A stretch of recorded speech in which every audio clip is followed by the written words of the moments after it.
Hello everyone, welcome back to Medvision academy.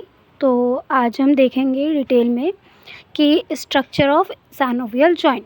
तो सबसे पहले हम एक बात समझते हैं कि ह्यूमन बॉडी में सबसे ज़्यादा मूवमेंट साइनोवियल जॉइंट में ही होती है।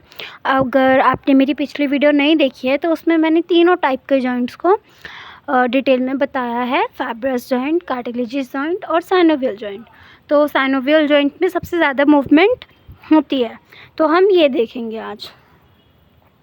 तो चलते हैं।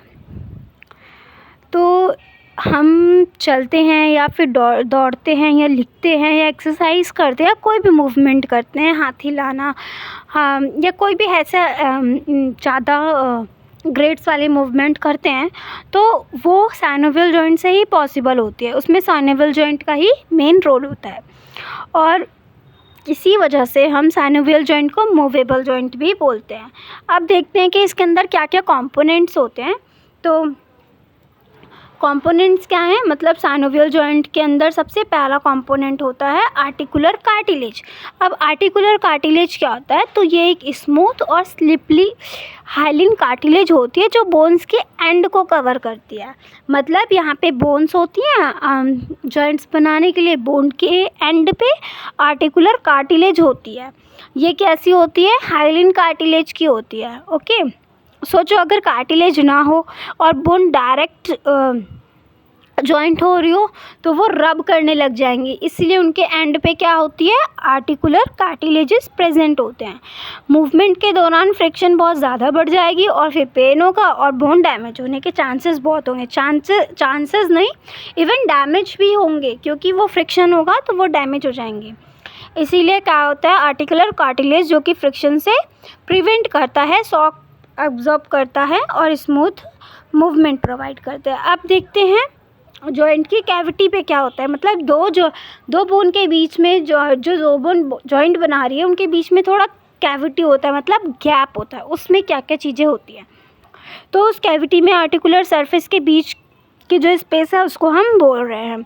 अब इस कैविटी में क्या होती है, तो सबसे इम्पॉर्टेंट जो चीज़ होती है वो कैविटी की वजह से ही मूवमेंट होती है, क्योंकि वो ब्लैंक थोड़ा सा स्पेस होता है, थोड़ा सा गैप होता है उनकी वजह से, उनके बीच में, जिसकी वजह से मूवमेंट होती है।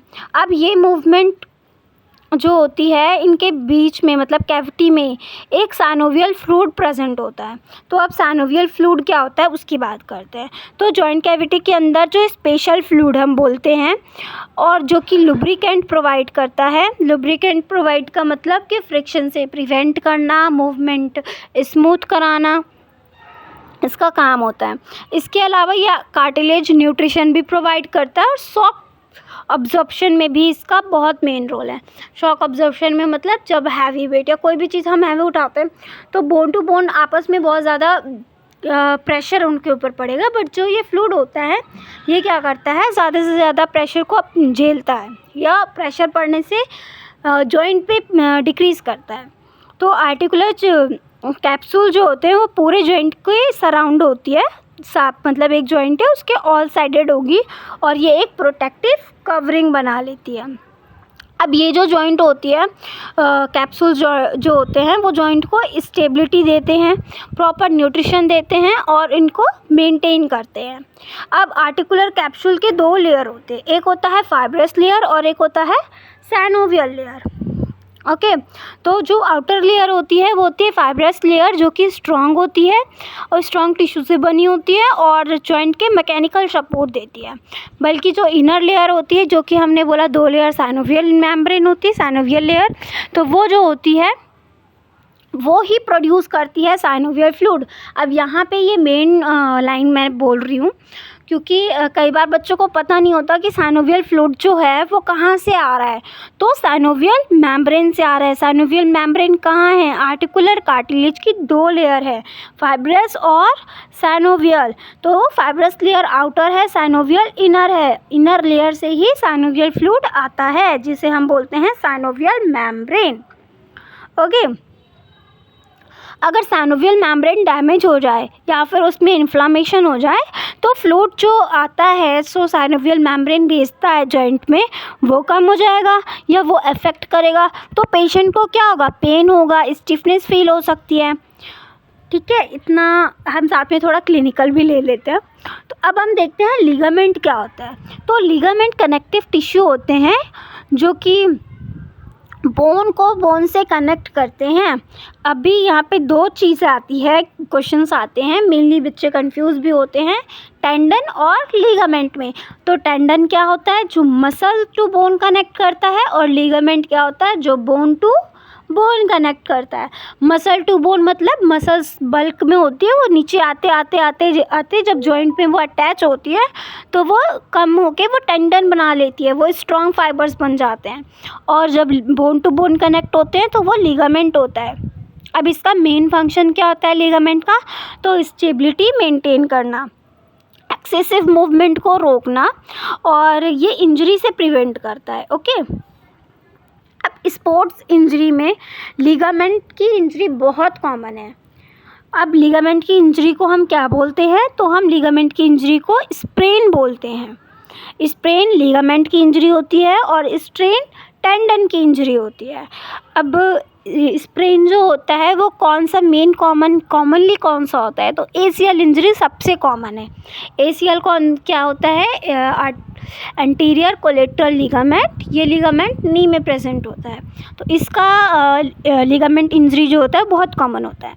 अब हम बात करते हैं बर्सा की। तो बर्सा क्या होता है, स्मॉल फ्लूइड फिल्ड सैक होते हैं जो कि टेंडन, मसल और बोन के बीच में प्रेजेंट होते हैं, और ये फ्रिक्शन से प्रिवेंट करते हैं। ओके,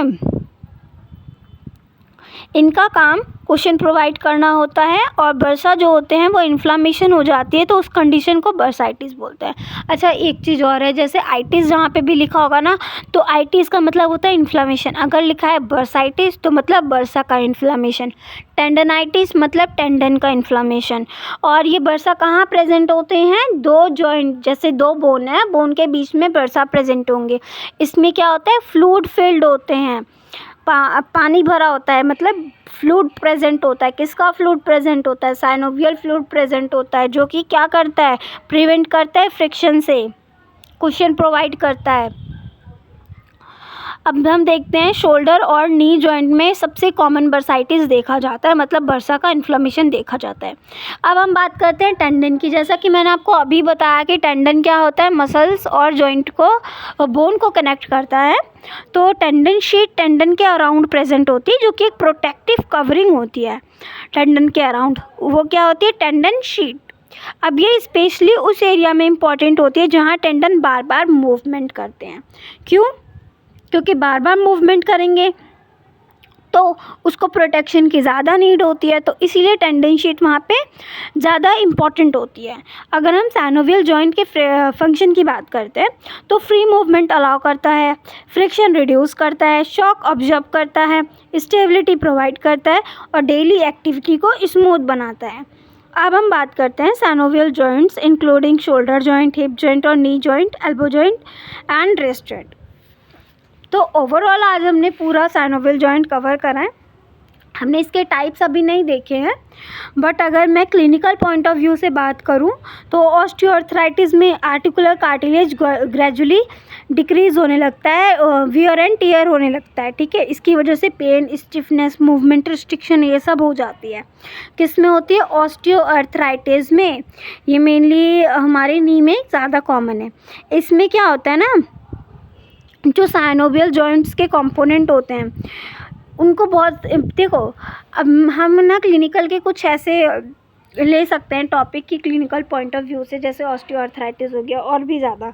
तो उनको पढ़ने के लिए सबसे पहले हमें ये सब चीज़ों को अच्छे से समझना होगा कि क्या चीज़ प्रेजेंट होती हैं एक जॉइंट में, क्या नहीं होती हैं। तो जैसे मैंने आपको ऑस्टियोआर्थराइटिस में बताया, तो उसमें क्या होता है कि आर्टिकुलर कार्टिलेज जो होता है, अब मैंने आपको पहले ही बता दिया आर्टिकुलर कार्टिलेज क्या होता है। जॉइंट्स के ऊपर की लेयर होती है, जो कि दो जॉइंट्स की नहीं, बोन के ऊपर की लेयर, जो कि एक जॉइंट्स पे बनती है, दो बोन मिलके बनती है, उनके दो बोन के आउटर कवरिंग होती है, हाइलिन कार्टिलेज से मिलके बनी होती है। ये वियर होने लगती हैं, डिजनरेट होने लगती हैं, इसकी वजह से ही ओए हो सकता है। तो आज हमने डिटेल में क्या क्या पढ़ा, स्ट्रक्चर ऑफ साइनोवियल जॉइंट, जिसमें हमने articular cartilage, joint cavity, synovial fluid, articular capsule, synovial membrane, ligament, bursa, tendon और ये सभी चीज़ें पढ़ी। तो नेक्स्ट वीडियो में हम इसके टाइप्स भी पढ़ेंगे, बट अगर आपको ये चीज़ें क्लियर हो गई हैं तो फिर अच्छी बात है। नेक्स्ट वीडियो करेंगे फिर हम, और फंक्शनल क्लासिफिकेशन भी देख लेंगे। So thanks for watching, and अगर आपको मेरी वीडियो हेल्पफुल लगी हो तो प्लीज़ शेयर एंड सब्सक्राइब ज़रूर करना, और नेक्स्ट वीडियो में मिलते हैं। Bye bye.